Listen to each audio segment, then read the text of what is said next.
was so exciting to start this day. At the end of the day yesterday, we were sitting there, there's conversations and connections and ideas that were spilling out after the summit into the evening as folks went out. And I really hope that we can take that momentum and bring it on into day two. It's so exciting. And as we do, there's something that I was trying to put in yesterday and have us hold it in our minds. And I really want us to take that same idea and keep it held there today. And that's what I talked about yesterday is two sides of the same coin. This idea that when we're able to unlock investment in our communities, it almost always leads to investment in our businesses. And vice versa. When we invest in our businesses in Wisconsin, it unlocks, often through reinvestment back in our communities. And so I think that theme will carry on through the day, but let's hold that there throughout the morning. I had the opportunity to introduce shortly a leader in our state who embodies this spirit of investment. And that is investment in culture, investment in community, and investment in the future. Chairman of the Oneida Nation, Tehassi Hill. He's been chairman now for 3 terms, I think.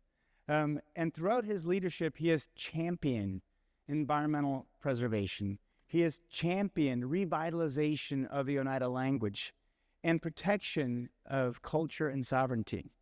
Through his transformational leadership, Chairman Hill has earned himself seats on boards at the state and national level. And he's been able to use his voice to help shape policy as it relates to self-determination. It's really neat, and I'm excited to invite the chairman on stage in a minute, but I want to tell you a little bit more about him, which is that Chairman Hill also is a proud husband and a father of 9 and a grandfather of 21. And so when he's not leading his nation, you may find him hunting, fishing, but probably spending a bunch of time with his family. So Chairman Hill, please come up and join us on stage and let's give a warm welcome.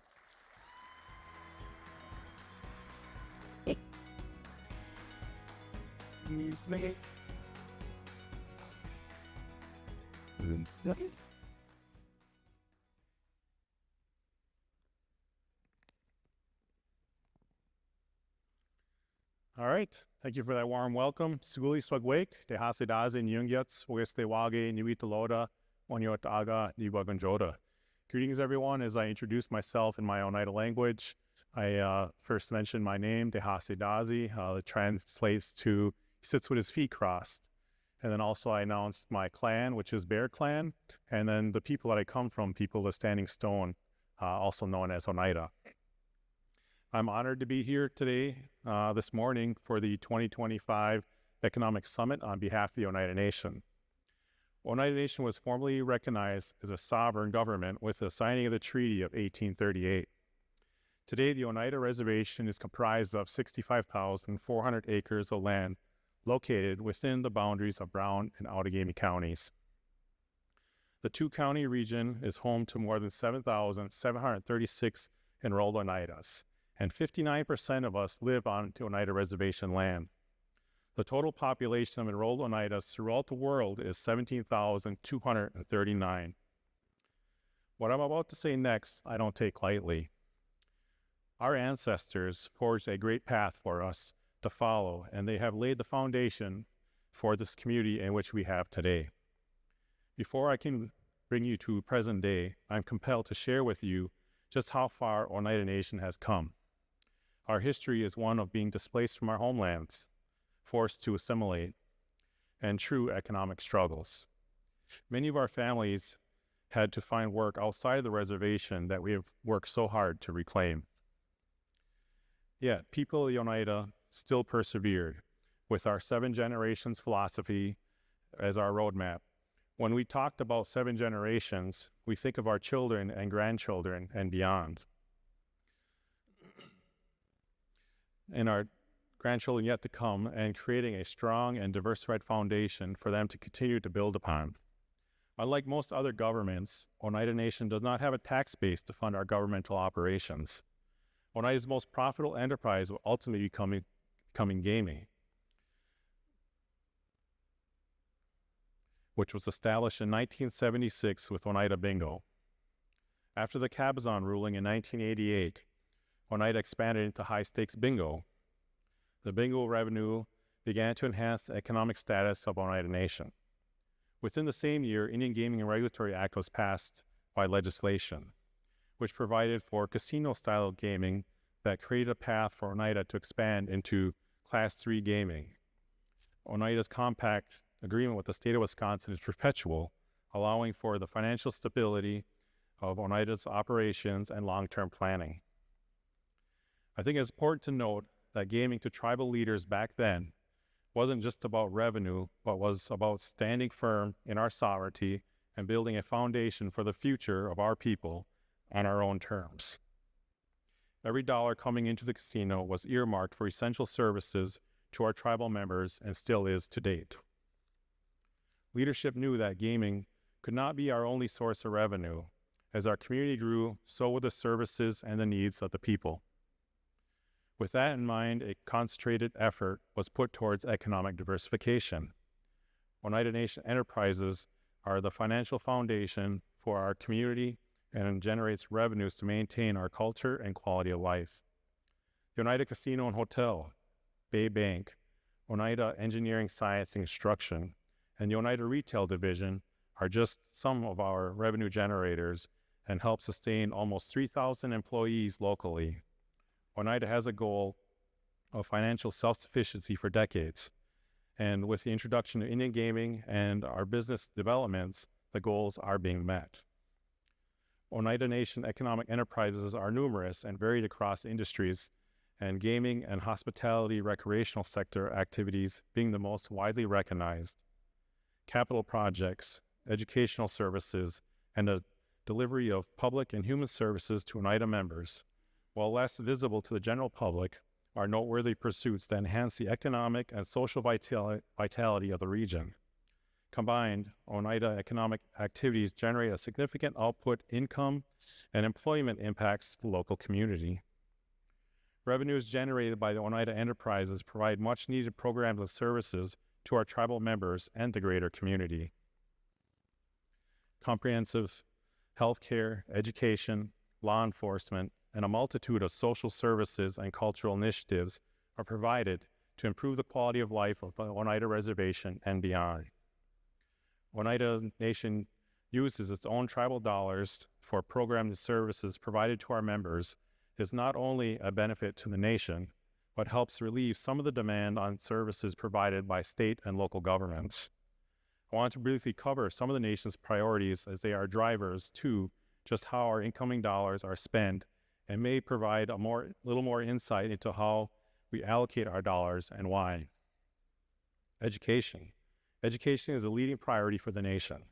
With a focus on cultural education, Head Start, K-12, and higher education, one example of our impact to the surrounding region is the operation of the Oneida Nation K-12 school, which relieves local school districts of almost $6 million in educational costs of members' children.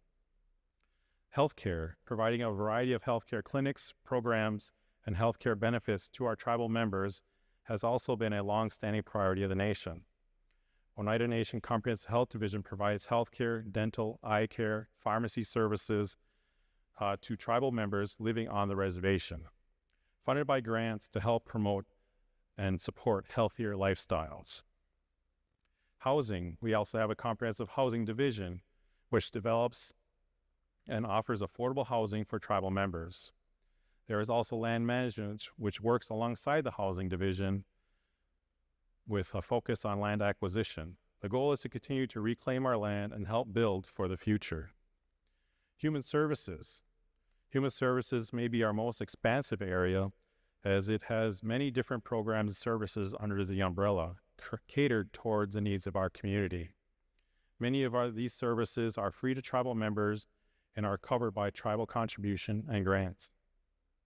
Child and Family Services is the largest under this area, offering a range of services such as domestic violence, social services, foster care, parenting classes, economic assistance, just to name a few. We also have elder services, which services the elderly and disabled tribal members, helping them maintain their independence while still providing services. Another notable mention in our community is our community support, which assists tribal members in times of immediate need. Under this area, we also have economic support programs, as well as food distribution programs. Government, internal, and public services. Last but definitely not least, government services, which are essential to operate and manage when it comes to maintaining our sovereignty. Operations on the government side start with the Oneida Business Committee, which is a 9-member elected body that governs the Oneida Nation when General Tribal Council is not in session.